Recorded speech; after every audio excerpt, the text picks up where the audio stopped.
ഈ വീഡിയോയിൽ വളരെ ഇമ്പോർട്ടൻ്റ് ആയിട്ടുള്ള മിഡിൽ ഈസ്റ്റ് അപ്ഡേറ്റ് ആണ് നമ്മൾ നോക്കുന്നത്. അപ്പം മിഡിൽ ഈസ്റ്റിനുള്ളിലേക്ക് പോകുന്നതിന് മുമ്പായിട്ട് പ്രത്യേക വിഷയം പറയേണ്ടതുണ്ട്. പ്രത്യേകിച്ച് റഷ്യ ഉക്രൈനുമായിട്ട് ബന്ധപ്പെട്ട വിഷയത്തിൽ റഷ്യ ഒരു വലിയ ഏരിയ, അതായത് ഒരു വില്ലേജ് തന്നെ ക്യാപ്ചർ ചെയ്തിട്ടുണ്ട്. ഉക്രൈൻ്റെ കയ്യിൽ നിന്നും പുതിയതായിട്ട് പിടിച്ചെടുത്തിട്ടുണ്ട്. അപ്പം ആ വില്ലേജ് പിടിച്ചെടുത്തതുമായിട്ട് ബന്ധപ്പെട്ട് റഷ്യ ഉക്രൈനും തമ്മിൽ ശക്തമായ രീതിയിലുള്ള ആക്രമണങ്ങൾ അങ്ങോട്ടും ഇങ്ങോട്ടും നടന്നുകൊണ്ടിരിക്കുക. ആ പിടിച്ചെടുത്ത വില്ലേജിൻ്റെ ആ ഒരു ഫൂട്ടേജ് ഞാനവിടെ വെക്കാം. അവിടെ ആൾക്കാരൊക്കെ ഒഴിഞ്ഞു പോയിരിക്കുകയാണ്. ഉക്രൈനിലേക്ക് പോകേണ്ട ആൾക്കാരൊക്കെ ഉക്രൈൻ്റെ ഉള്ളിലേക്ക് പോയിരിക്കുകയാണ്. ഇപ്പോൾ ഇവിടെ ആൾക്കാരൊന്നും താമസിക്കുന്നില്ല. പ്രത്യേകിച്ച് ഇനിയിപ്പം റഷ്യൻ അനുഭാവികളായിട്ടുള്ള ആൾക്കാർ അവിടെ താമസിക്കും. പിന്നെ വലിയ രീതിയിലുള്ള അസറ്റ് കൈകാര്യം ചെയ്യുന്ന ആൾക്കാർ അവിടെ നിന്ന് പോയിട്ടില്ല.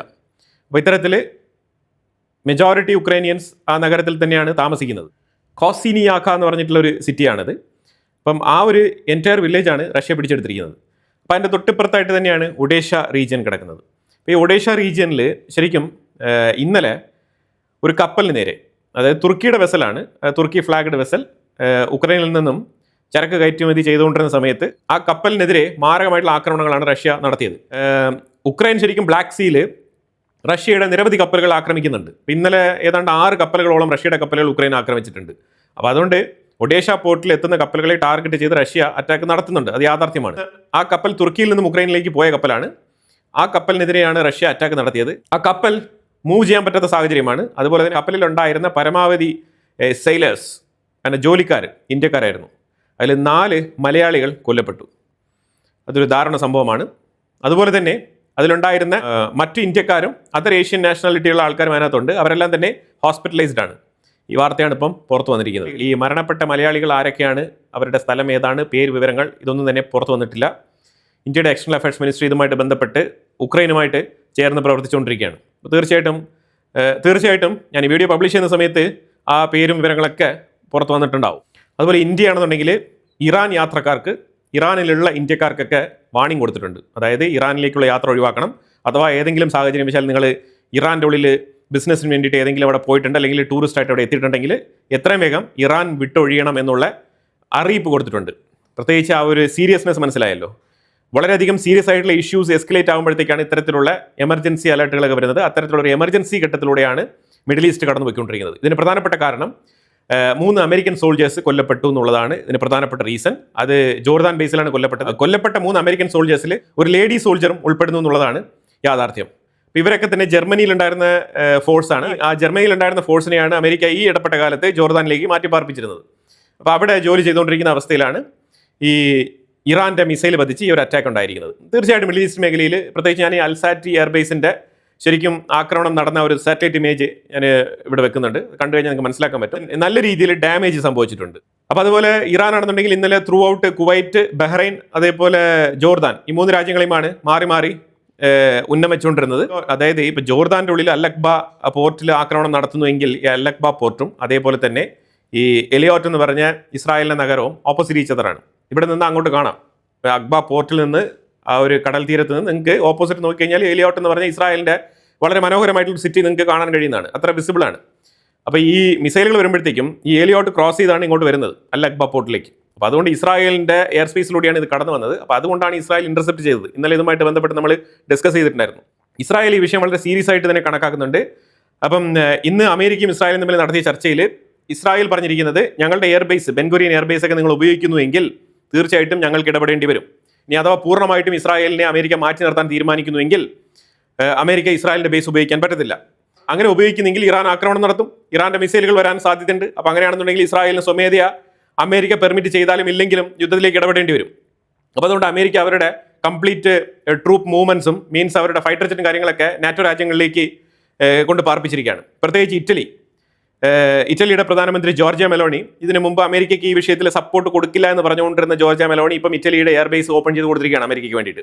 അപ്പോൾ ഇറ്റലി കുറച്ചുകൂടെ ക്ലോസ് പ്രോക്സിമിറ്റിയാണ് കമ്പാരിറ്റീവ്ലി. യു കെയിൽ നിന്നും ഫൈറ്റർ ജെറ്റ് കൊണ്ടുവരുന്നതിന് പകരം ഇറ്റലിയിൽ നിന്ന് കൊണ്ടുവന്നു കഴിഞ്ഞാൽ അത്രയ്ക്ക് കാര്യങ്ങൾ കുറച്ചുകൂടെ ഈസി ആവുകയാണ് അമേരിക്കയ്ക്ക്. അതാണ് അമേരിക്ക ഉദ്ദേശിക്കുന്നത്. അപ്പോൾ എന്തായാലും ട്രംപിന്റെ പ്രഷർ പോളിസി ജോർജിയ മെലോണിയുടെ അടുത്ത് വർക്കായിട്ടുണ്ട്. അതാണ് മനസ്സിലാക്കുന്നത്. അപ്പോൾ 3 അമേരിക്കൻ സോൾജേഴ്സിന്റെ ജീവന് പകരമായിട്ട് ശക്തമായിട്ടുള്ള ആക്രമണം നടത്തുമെന്നാണ് ട്രംപ് സോഷ്യൽ മീഡിയയിൽ എഴുതി കുറിച്ചിരിക്കുന്നത്. ട്രംപ് അതിനകത്ത് വാർ സെക്രട്ടറി പീറ്റർ ഹെക്സത്ത്, അതേപോലെ അവരുടെ ഇന്റലിജൻസ് ചീഫ്, അതേപോലെ തന്നെ ഈ യുദ്ധത്തിൽ കോർഡിനേറ്റ് ചെയ്യുന്ന ചീഫ് കമാൻഡറിന്റെ പേരൊക്കെ ഉദ്ധരിച്ചുകൊണ്ട് പുള്ളിക്കാരൻ പറഞ്ഞിരിക്കുന്നത്, ഇറാൻ കാത്തിരുന്നോ, ശക്തമായിട്ടുള്ള രീതിയിൽ ഞങ്ങൾ പ്രതികരിക്കും എന്നാണ് പറഞ്ഞിരിക്കുന്നത്. അപ്പം ഇതിനെ തുടർന്നാണെന്നുണ്ടെങ്കിൽ മിഡിൽ ഈസ്റ്റ് മേഖലയിൽ മൊത്തത്തിൽ ഹൈ അലേർട്ടാണ്. ഹൈ അലേർട്ട് എന്ന് പറഞ്ഞാൽ സാധാരണഗതിയിൽ ഉണ്ടാകുന്ന ഹൈ അലേർട്ട് അല്ല, വളരെ സീരിയസ് ആയിട്ടുള്ള ഹൈ അലേർട്ടാണ് നിലനിൽക്കുന്നത്. അതിന് കാരണം വേറെ ഒന്നുമല്ല, ഇന്നലെ പാകിസ്ഥാനും ഖത്തറും കൂടി ചേർന്നിട്ട് നടത്താൻ ശ്രമിച്ച മീഡിയേഷൻ പരാജയപ്പെട്ടിരിക്കുകയാണ്. ഇറാന്റെ ഫോറിൻ മിനിസ്ട്രിയുടെ സ്പോക്സ് പേഴ്സൺ ആയിട്ടുള്ള ഇസ്മായിൽ ബാഗേരി പറഞ്ഞിരിക്കുന്നത്, അതെ കുറച്ചുപേർ ഞങ്ങൾ ഇതൊക്കെ വന്ന് സംസാരിക്കുന്നുണ്ട്, ഞങ്ങൾ അതിലേക്ക് കൂടുതൽ ഫോക്കസ് ചെയ്യുന്നില്ല. ഞങ്ങളുടെ തീരുമാനം എന്ന് പറഞ്ഞാൽ സ്ട്രേറ്റ് ഓഫ് ഹോർമോസിനെ ഞങ്ങൾ പൂർണ്ണമായിട്ടും കൺട്രോൾ ചെയ്യും, ഞങ്ങളായിരിക്കും നിയന്ത്രിക്കുന്നത് എന്നുള്ള നിലപാടിൽ ഉറച്ചു നിൽക്കുകയാണ് ഇറാൻ. അമേരിക്ക വഴങ്ങുന്നില്ല എന്നുള്ളത് കണ്ടുകൊണ്ട് ഈ 10 ദിവസത്തെ ഗ്യാപ്പ് കിട്ടാൻ യാതൊരു സാധ്യതയുമില്ല എന്നുള്ളത് മനസ്സിലാക്കിക്കൊണ്ട് ഇറാൻ വീണ്ടും രംഗത്തിറങ്ങിയിരിക്കുകയാണ്. ബന്ദർ അബ്ബാസ് പോർട്ടിലേക്ക് നടത്തുന്ന ആക്രമണത്തിൽ നിന്നും കുറച്ചൊരു ബ്രേക്ക് വേണമെന്നാണ് ഇറാൻ ആഗ്രഹിച്ചത്. പക്ഷെ അത് നടക്കും തോന്നുന്നില്ല. അമേരിക്ക വീണ്ടും ശക്തമായ രീതിയിൽ ഇപ്പം ഗാലിബാഫ്, ഇറാന്റെ പാർലമെന്റ് സ്പീക്കറായിട്ടുള്ള ഗാലിബാഫ് പറഞ്ഞിരിക്കുന്നത്, പുള്ളിയുടെ ഡിസ്ക്രിപ്ഷൻ ഇങ്ങനെയാണ്: അമേരിക്ക ഒരു സൈഡിലെ negotiation MOU 60 days ceasefire ഡീലുമായിട്ട് ബന്ധപ്പെട്ട MOU ഒക്കെ കൊണ്ടുവന്നു കഴിഞ്ഞാൽ നമുക്ക് ചർച്ച നടത്താം എന്നൊക്കെ പറഞ്ഞിട്ട് അമേരിക്ക ഒരു സൈഡിൽ കൂടെ മിഡിൽ ഈസ്റ്റ് രാജ്യങ്ങളുടെ ഉള്ളിലേക്കായാലും അതേപോലെ തന്നെ ഇറാനെ ചുറ്റിപ്പറ്റി കിടക്കുന്ന രാജ്യങ്ങളിൽ നിരന്തരം ആയുധങ്ങൾ കൊണ്ട് സംഹരിക്കുകയാണ്. അപ്പോൾ ആയുധങ്ങൾ സംഭരിച്ചു വെക്കുന്നത് കൊണ്ട് എന്താണ് ഉദ്ദേശിക്കുന്നത്? അതുകൊണ്ട് ഈ യുദ്ധത്തിലേക്ക് ഒരു തീരുമാനമാകുമോ? ഇല്ലാന്നുണ്ടെങ്കിൽ അത് യുദ്ധത്തിൽ നിന്നും പിന്മാറുന്നതിന്റെ സൂചനയാണോ? ആയുധങ്ങൾ ശേഖരിക്കുക എന്ന് പറഞ്ഞാൽ തീർച്ചയായിട്ടും യുദ്ധം മുന്നോട്ട് കൊണ്ടുപോകാനുള്ള തീരുമാനമാണ്. സോ ഞങ്ങളെടുത്ത് ഇത്തരത്തിലുള്ള കളികളൊന്നും വേണ്ട, ഞങ്ങൾ ശക്തമായി തിരിച്ചടിക്കുമെന്നാണ് പറഞ്ഞിരിക്കുന്നത്. അതേപോലെ തന്നെ IRGC ഗാലിബാഫിനും അബ്ബാസ് അരക്ചിക്കും മസൂദ് പെസസ്കിയാനും എതിരെ ഉയർത്തിയ ആരോപണങ്ങളെ ഒന്ന് തച്ചുടയ്ക്കാൻ പറ്റിയ ഒരു സാഹചര്യമായിട്ടാണ് ഇവർ 3 പേരും ഇതിനെ കണക്കാക്കുന്നത്, ഈ ഒരു ഓപ്പർച്യൂണിറ്റിയെ. അവരിപ്പം അമേരിക്കയ്ക്കെതിരെ ശക്തമായിട്ടുള്ള രീതിയിൽ ആക്രമണം നടത്താൻ വേണ്ടിയിട്ട് ആഹ്വാനം ചെയ്യുന്ന രീതിയിലുള്ള സ്റ്റേറ്റ്മെന്റുകളാണ് അവർ പുറത്തുവിടുന്നത്. അത് പ്രത്യേകിച്ച് വേറെ ഒന്നും കൊണ്ടല്ല, IRGC ഇവർക്കെതിരെ ഉണ്ടാക്കിയ ഒരു ഇന്റർണൽ റിഫ്റ്റ് ഉണ്ട്. ആ റിഫ്റ്റിനെ തച്ചുടയ്ക്കാൻ വേണ്ടിയിട്ടുള്ള നിലപാടുകളാണ് ഇവർ 3 പേരും സ്വീകരിക്കുന്നത്. ഇപ്പൊ ഇന്നലെ മസൂദ് പെസസ്കിയാൻ, ഇറാന്റെ പ്രസിഡന്റ്, പറഞ്ഞിരിക്കുന്നത് ശക്തമായ രീതിയിൽ ആക്രമണം നടത്തും, തിരിച്ചടിക്കുമെന്നാണ് പറഞ്ഞിരിക്കുന്നത്. ഇവർ ഫൈറ്റർ ജെറ്റ് എടുത്തുകൊണ്ട് പോയിട്ട് എയർ സ്ട്രൈക്ക് നടത്തുമ്പോൾ ചോദിച്ചാൽ ഇല്ല, ഒരിക്കലും ഇല്ല. ഇവർ ആക്രമണം നടത്തിയ US-ന്റെ ബേസുകളിലേക്ക് തന്നെ വീണ്ടും ഇവർ മിസൈലുകൾ വിടും, ഡ്രോണുകൾ വിട്ട് അറ്റാക്ക് ചെയ്യും. ഇതാണ് ഇവർ നടത്താൻ പോകുന്നത്. അപ്പോൾ അത് തുടരും. പക്ഷേ അതേസമയം മാരകമായിട്ടുള്ള അറ്റാക്ക് അമേരിക്ക ഇറാന്റെ ഉള്ളിൽ നടത്തും. വരും ദിവസങ്ങളിൽ മിഡിൽ ഈസ്റ്റിൽ ഈ ഒരു യുദ്ധം അതിരൂക്ഷമായ നിലയിൽ നടക്കാനുള്ള സാധ്യതയുണ്ട്. വിവിധ മിഡിൽ ഈസ്റ്റ് രാജ്യങ്ങളിലേക്ക് ഇറാൻ തലങ്ങും വിലങ്ങും മിസൈലുകൾ അയക്കാനും ഡ്രോണുകൾ മുഖേന ആക്രമണം നടത്താനുള്ള സാഹചര്യം വളരെ കൂടുതലാണെന്നല്ല, അത് തന്നെയാണ് നടക്കാൻ പോകുന്നത്. ഇതിന്റെ ഇടയ്ക്കാണ് സൗദി അറേബ്യയുടെ എണ്ണക്കപ്പലുകളെ ഞങ്ങൾ ബാബൽ മന്ദേബിലൂടെ കടത്തിവിടില്ല എന്ന് പറഞ്ഞിട്ട് ഹൂത്തികൾ പ്രഖ്യാപനവുമായിട്ട് വന്നിരിക്കുന്നത്. ഹൂത്തികൾ ഇപ്പോൾ പറഞ്ഞിരിക്കുന്നത് വെച്ചാൽ, ഞങ്ങൾക്കെതിരെ സാങ്ഷൻസ് നിങ്ങൾ കൊണ്ടുവരുമ്പോൾ നിങ്ങൾക്കെതിരെയുള്ള സാങ്ഷൻസും ഞങ്ങൾ അപ്ലൈ ചെയ്യുമെന്നാണ് അവർ പറഞ്ഞിരിക്കുന്നത്. അവരുദ്ദേശിക്കുന്ന ഉപരോധം എന്താണെന്ന് പറഞ്ഞാൽ, സൗദി അറേബ്യ മഹാനെയർ എന്ന് പറഞ്ഞ ഇറാന്റെ പാസഞ്ചർ എയർക്രാഫ്റ്റ് സന എയർപോർട്ടിൽ ലാൻഡ് ചെയ്യാൻ സൗദി ബാക്ക്ഡ് യമനി ഗ്രൂപ്പുകളും സൗദിയും അനുവദിക്കുന്നില്ല. അപ്പോൾ അതുകൊണ്ട് തന്നെ നിങ്ങളുടെ കപ്പലുകൾ ഇതിലേ കടന്നു പോകാൻ, അതായത് ഈ ആൻപൂർ റീജിയനിൽ നിന്നും എണ്ണ എടുത്തുകൊണ്ട് സൗദിയുടെ എണ്ണക്കപ്പലുകൾ ബാബൽ മന്ദേബ് വഴി കടന്നു പോകാൻ ഞങ്ങൾ അനുവദിക്കില്ല എന്നാണ് ഇപ്പം ഹൂത്തികൾ പറഞ്ഞിരിക്കുന്നത്. ഇത് സൗദി അറേബ്യയ്ക്ക് ഒരു പണി എന്ന് പറഞ്ഞാൽ മാരകമായിട്ടുള്ള പണിയാണ്. കാരണം ഈ സൗദി അറേബ്യയുടെ അറാംകോ ഓയിൽ പ്രൈസ് കുറച്ച് കൊടുക്കുന്നതുമായിട്ട് ബന്ധപ്പെട്ട് ഒരു പ്രസ്താവന ഇറക്കിയിട്ടുണ്ടായിരുന്നു. അത് ഇന്ന് ഇറക്കിയതല്ല, അത് 1 മാസത്തിന് മുമ്പ് തന്നെ സൗദി അറേബ്യ പ്രഖ്യാപിച്ചതാണ്. പ്രത്യേകിച്ച് UAE OPEC+ രാജ്യത്തിൽ നിന്ന് പുറത്തു വന്നതുകൊണ്ടും UAEക്ക് ഇപ്പം ലിമിറ്റേഷൻസ് ഇല്ല, പ്രൊഡക്ഷൻ ക്യാപ്പ് ഇല്ല, അവർക്ക് ലിമിറ്റേഷൻ ഇല്ലാതെ അൺലിമിറ്റഡ് ആയിട്ട് അവർക്ക് എണ്ണ ഉൽപ്പാദിപ്പിച്ച് വിൽക്കാനുള്ള പെർമിഷൻ ഉണ്ട്. സോ ഇന്ത്യ ആണെന്നുണ്ടെങ്കിൽ UAEയെ പിച്ച് ചെയ്താണ് കാര്യങ്ങൾ മുന്നോട്ട് നീക്കുന്നത്. അതുകൊണ്ട് തന്നെ ഇന്ത്യ ഏഷ്യൻ സൈഡിൽ വലിയൊരു ഹ്യൂജ് ഓയിൽ മാർക്കറ്റാണ്. ഓയിൽ മാർക്കറ്റ് മീൻസ് ഏറ്റവും കൂടുതൽ എണ്ണ പർച്ചേസ് ചെയ്യുന്ന ഒരു പർച്ചേസറാണ്. അപ്പോൾ ഈ സാഹചര്യത്തിൽ